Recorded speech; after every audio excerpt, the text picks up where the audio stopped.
maybe WTF, but I try to rephrase that of what's going on here.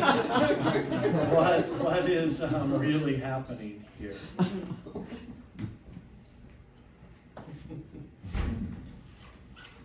Well, as you know, Reverend Linda and Reverend Donna, our senior ministers, are out of town doing their things. Reverend Donna is off playing in Bend, and Reverend Linda is at a planning session in Phoenix for this year's Sister Spirit retreat. So you'll be hearing more about that as it gets a little bit closer. So this week is about many lamps, one light. Truth through inclusivity. So you're going to hear me use diversity, inclusivity, in hopefully several different ways. When Spirit kind of downloaded this talk, there wasn't, in my opinion, a lot of order to it. And so we'll see how this comes together. I tried not to, I tweaked and I tried to step away from it because I am who I am. So the science of mind principle we're looking at is unity in diversity. There is one presence expressing as many. Difference does not fracture truth. It amplifies it. Each unique expression enriches the whole. If you got this week's newsletter, you saw a blurb in there that I wrote where I posed the question of, does it feel like there's just too much broken? That there's just too much fracture in appearance to heal? Now, we could talk about that in terms of what we see on the news. We could put that in terms of perhaps an area of our own personal life or our experience. There's a lot of different lenses that we could look at that through. But the key was looking at what appears to be brokenness, fracture into pieces, which I don't know about you, but leads to a sense of feeling overwhelmed. Where do I even start? Right? And sometimes that can hit first thing in the morning in spiritual practice. Where do I start? Right?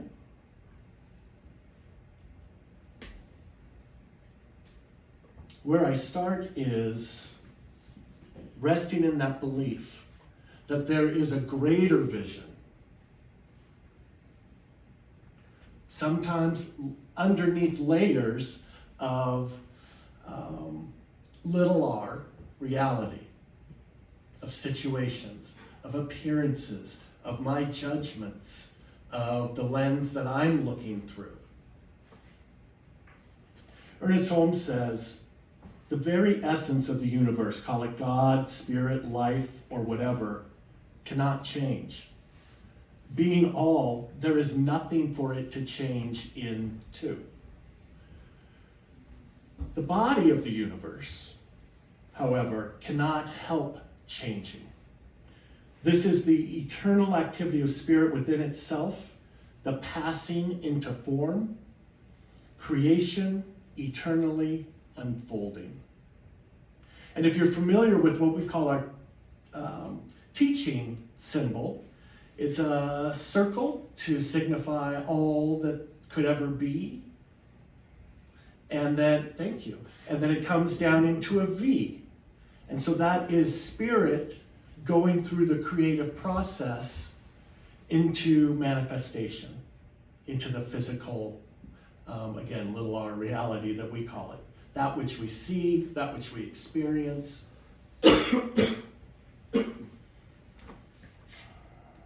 So we remember that constant change is the nature of the universe. It's the manifest body of the spirit. Diversity in action. right? It takes the polar opposite for us to understand sometimes.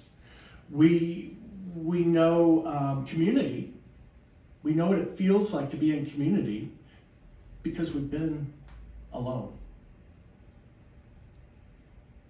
We know the difference.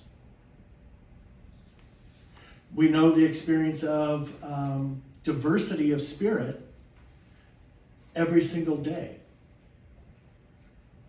by how people look, how trees appear, how languages differ. The universe cannot help but be in constant motion of change.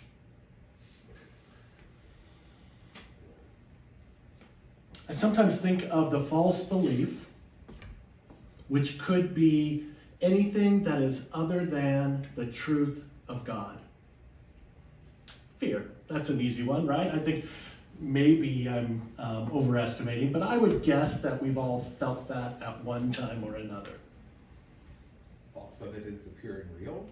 That's one version. That's my version. Or F everything. That's the other version I learned in recovery. But these false beliefs, whether they are internal or in the common consciousness of experience, the very nature of them being false, they're going to rise. They're going to rise. They're going to rise to be released. They're going to rise to be healed, to be forgiven. And that's why, we say that life is an onion, many layers. We feel like, my God, I've dealt with that over and over. I thought it was gone, and here it is again. Maybe it looks a little different, but there it is again. Because it's unlike the true nature of spirit, and it has no choice but to bubble up, seeking to be healed.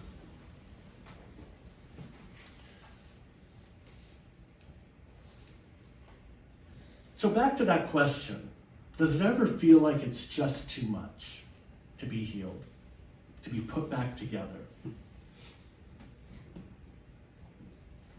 I sometimes think that when I look at a puzzle and it says 1,000 pieces, that puzzle is too broken. And sometimes I just think if things would just quit changing, or things would just quit breaking, then I could fill in the blank. I could be okay. I could move into something besides fear. I could feel more secure. And yet what I'm doing is I'm fighting the motion of the universe. It's not going to stop, right?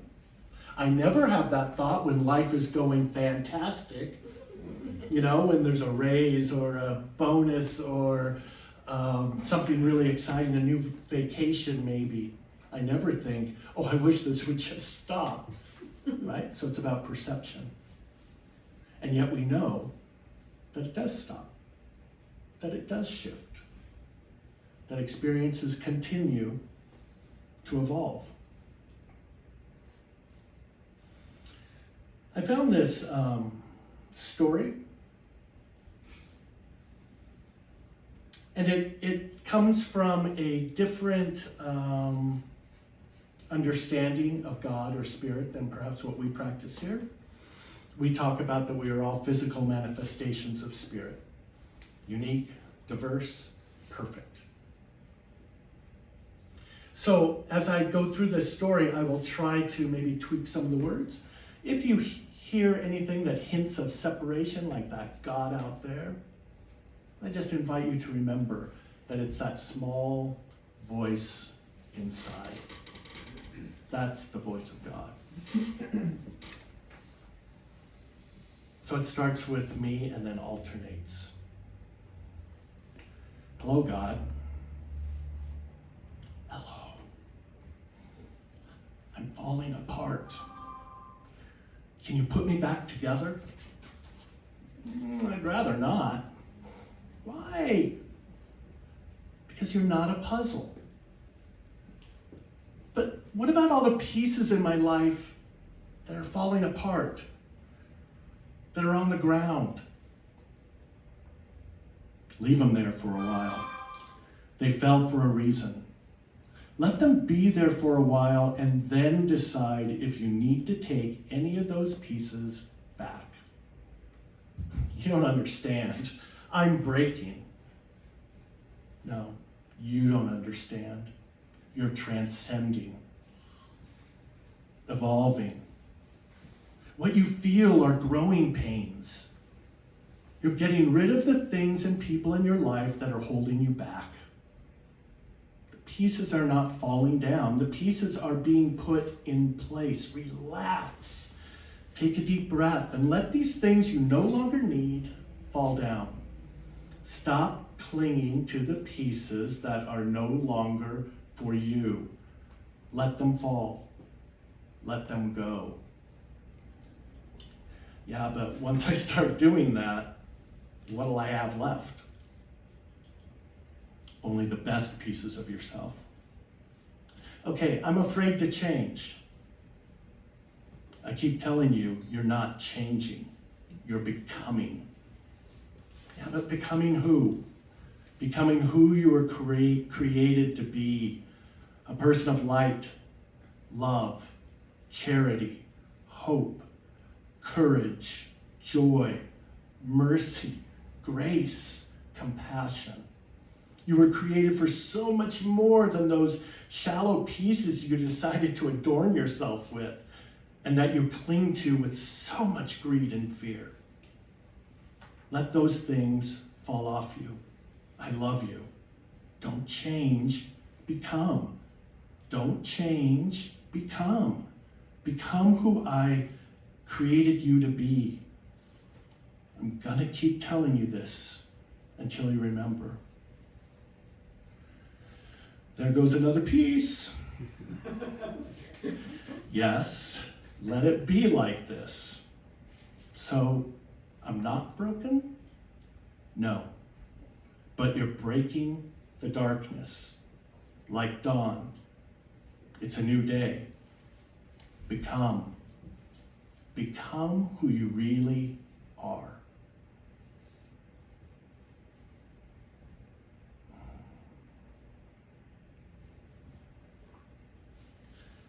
That conversation feels very personal, right? That it could apply to any one of our lives. But couldn't it also apply to what we see? To what we experience outside of ourselves? On the news? That which is unlike spirit will consistently rise up to be healed, to be released, to be forgiven.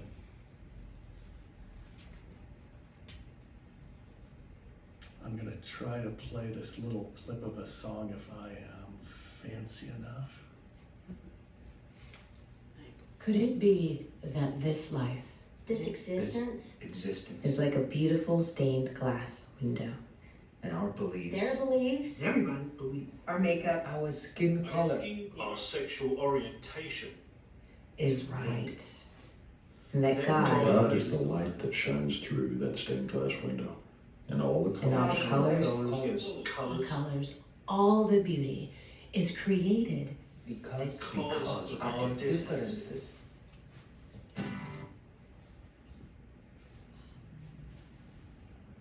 Because of our differences. And so, as we look at our internal lives, at our external experiences, I hope that we're all getting the message of how we interact with life matters. Me sitting in my living room watching the news and what's going on in here as I'm doing that, or in here, matters. What you're telling yourself as you walk the streets of Eugene matters. What we're doing is we are adding to the collective consciousness. All of those things that have been thought, all of those words that have been spoken, good, bad, and ugly, all of it is in the collective conscious. And it's in that collective consciousness where that which is unlike spirit bubbles up to be healed. So that doesn't mean that we look at a situation where someone is harmed or whatever we find to be disturbing, that we look at it and say, oh, it's just bubbling up, waiting to be forgiven. That's all that's happening there. No, of course not. We're intended to be compassionate, loving people.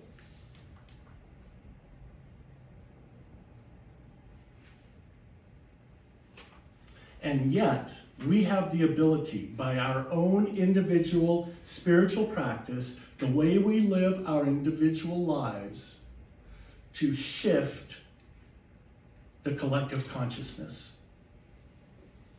to shift the ways in which that which is unlike spirit bubbles up. I've talked about my recovery many times, and I would have loved to have understood that there was a way to get sober without being completely broken and feeling like I probably needed to put a bullet in my head. Who wouldn't? And yet, because of that, I have a life I never could have imagined. So I can say that that situation was bad, was horrible. And I will always then ask myself, really? Was it? Or did it do exactly what it was intended to do? To create a new way of being, a new reality, allowing the truth of God to be expressed more fully, more completely. And so it all matters. The good, the positive, the bad, the painful. Those are just labels. None of us like to hurt, of course. And yet, sometimes that's the path. I don't have to necessarily know why it's the path. It's just that life has taught me and us that sometimes that's the way that that occurs. So inclusivity matters. All of those experiences, all of those thoughts, all of those words, all of those actions matter. Because they set the stage for belonging. They set the stage for healing, for community, for coming together.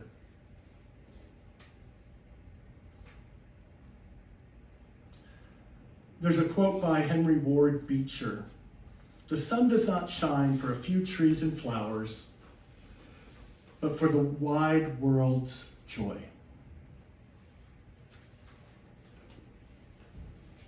That reminds me of the kind of concept of evolution of change and those labels that I talked about. This is good, this is bad, I like this, I don't like this. And think of it as a cloud passing, blocking the sun, bringing a rain shower. It ruins the picnic. But it nourishes the earth. So even that which we label as bad because it affects us in a way that we are not finding acceptable, there's a higher good that's being met. That evolution of life that always is spiraling upward to a higher, more profound expression of spirit. We talk about truth. As I said, that idea of that which is unlike spirit rises up, bubbles up. We talk about truth. Reverend Donna talked about it last week. Truth with a capital T. That which is true in every situation for all of time. So when we talk about spirit, we refer to attributes of spirit as capital T, truth. And so if we use the subject of light that we're looking at this month, light is always present. I think Ernest Holmes said it, that the light shone and the dark understood it not, right? Because the dark isn't a thing. It's simply the absence of the recognition of light. Apparently, light is a proton. I didn't know that. Maybe other people know that. I did not. And they find that that proton is present everywhere. So the potential for light to be recognized is ever present.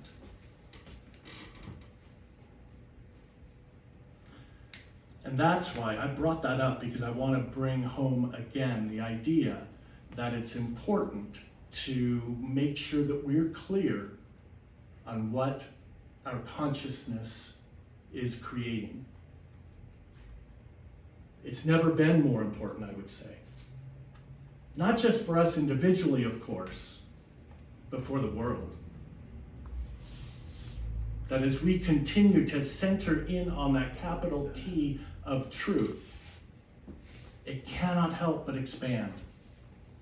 In our own lives, those lives that we touch, and beyond.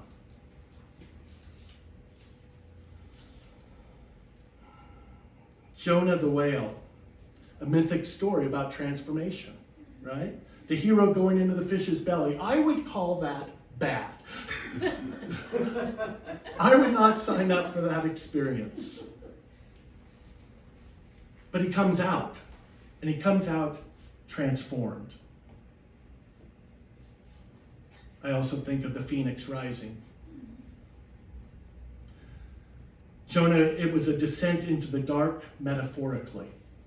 The whale represents the power of the unconscious, which must be overcome to return to the light of the consciousness. Being mindful of what's going on up here, what we're feeling, what we're saying, what we're doing, knowing that as we do so, we are feeding that greater consciousness, that we are transforming. And so I invite you that instead of looking at the world, the politics, our lives, whatever it is, as broken, to see it as becoming. Becoming a reflection of the collective consciousness. And ask yourself, what am I depositing in that account today?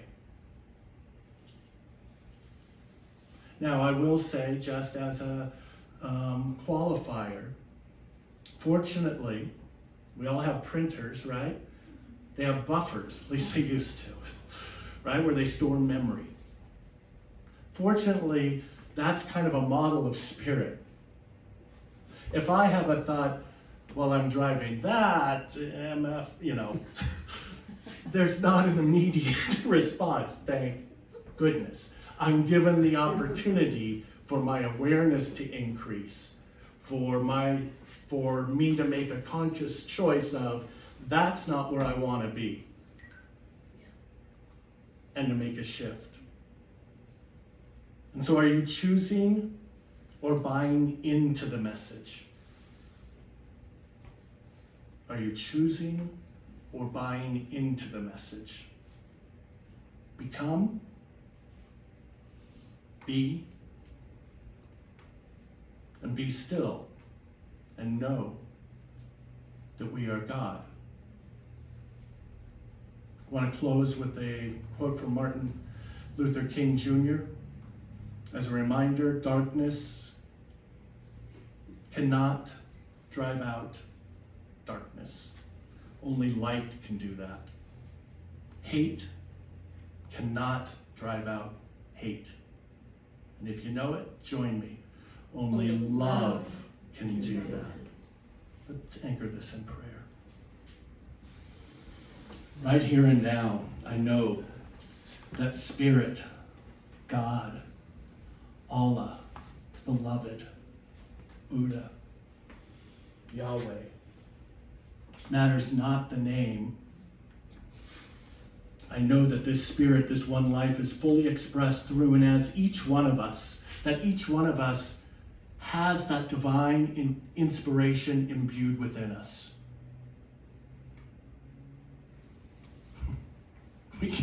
We can run, but we cannot hide from that truth, that we are infinitely connected to Spirit.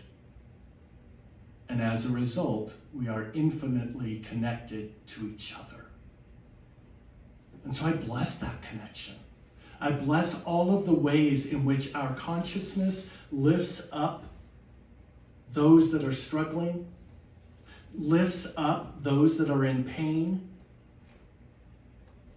lifts up the light to chase away the darkness from the nothingness that it came.